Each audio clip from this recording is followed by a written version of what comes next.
السلام علیکم ورحمۃ اللہ وبرکاتہ۔ محترم دوستو، جادو ایک ایسی حقیقت ہے کہ جس کا اثر ہوتا ہے۔ انسانوں کے اوپر بے شمار جادو کے اثرات دیکھنے کو ملے ہیں۔ عام انسانوں کی بات تو الگ ہے، اشرف الانبیاء، اشرف المخلوقات جناب رسول اللہ صلی اللہ علیہ وسلم پر بھی جادو کا اثر ہوا ہے۔ اس کی نوعیت اور اس کا واقعہ یہ ہے کہ آپ علیہ الصلاۃ والسلام ایک مرتبہ سخت بیمار ہو گئے، طبیعت میں بے چینی سے ہونے لگی۔ آپ علیہ الصلاۃ والسلام جو کام کرتے تھے وہ اکثر یاد نہیں رہتا تھا کہ میں فلاں کام کر چکا ہوں۔ حضرت عائشہ صدیقہ رضی اللہ تعالی عنہ بھی اس بات سے بہت ہی پریشان تھی۔ ایک مرتبہ آپ صلی اللہ علیہ وسلم خواب میں دیکھا کہ دو فرشتے لڑ رہے ہیں اور کہہ رہے ہیں کہ اس شخص کو کیا ہو گیا ہے، تو دوسرا فرشتہ کہتا ہے کہ اسے جادو کا اثر ہے۔ تو پہلا فرشتہ پوچھتا ہے کہ کس نے جادو کیا ہے، تو دوسرا فرشتہ بولتا ہے کہ لبید بن عاصم نے کیا ہے۔ الغرض خواب میں حضور پاک صلی اللہ علیہ وسلم کو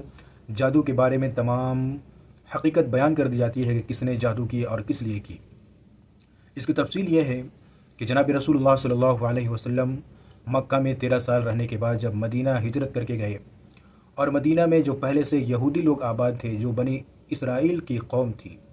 یہودیوں کے گمان میں اور ان کی چاہت یہ تھی کہ آخری نبی جو پیدا ہوں گے وہ ہماری ہی قوم سے پیدا ہوں گے، کیونکہ پچھلے جتنے بھی انبیاء علیہ الصلاۃ والسلام پیدا ہوئے ہیں وہ سارے کے سارے حضرت یعقوب علیہ السلام یعنی بنو اسرائیل سے پیدا ہوئے ہیں۔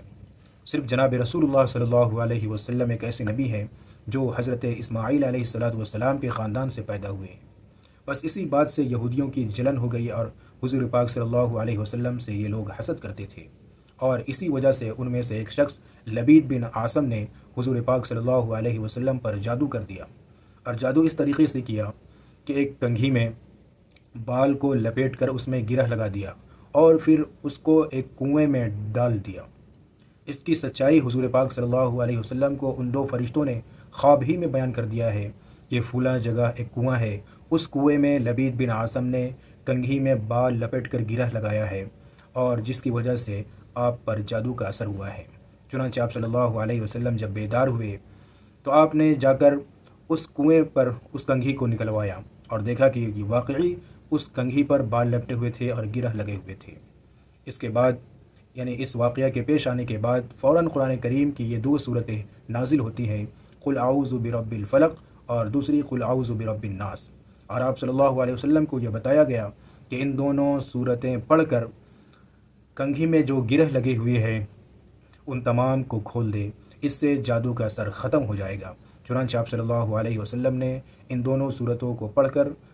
کنگھی پر جو بال کے گرہ لگا ہوا تھا ان تمام کو کھول دیتے ہیں۔ اس کے بعد آپ صلی اللہ علیہ وسلم کی طبیعت حساس بساس ہو جاتی ہے اور تازگی محسوس کرتے ہیں، اور آپ صلی اللہ علیہ وسلم نے خود فرمایا کہ اب مجھے ایسا لگ رہا ہے کہ کسی نے باندھا تھا، اب میں اس سے آزاد ہو چکا ہوں۔ تو یہ جادو کا اثر حضور پاک صلی اللہ علیہ وسلم پر بھی ہوا ہے،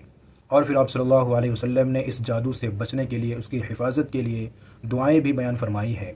آپ صلی اللہ علیہ وسلم نے فرمایا کہ جو شخص صبح شام ان دونوں صورتوں کو پڑھتا ہے پابندی کے ساتھ، اس پر کوئی بھی مصیبت نہیں آئے گی، اس پر کوئی بھی جادو کا اثر نہیں ہوگا، جھاڑ پھونک اور کسی بھی طرح کی کوئی اس کے اوپر قابو نہیں کر سکے گا۔ لہٰذا ہم تمام لوگوں کو چاہیے کہ ان دو صورتوں کو صبح شام پڑھنے کا معمول بنائیں، اور آپ کو جس کو لگتا ہو کہ کسی کے اوپر جادو کر دیا گیا ہے تو ان دو صورتوں کو پڑھ کر اس کے اوپر دم کرے، انشاءاللہ جادو کا اثر ان مبارک آیتیں سے ختم ہو جائے گی۔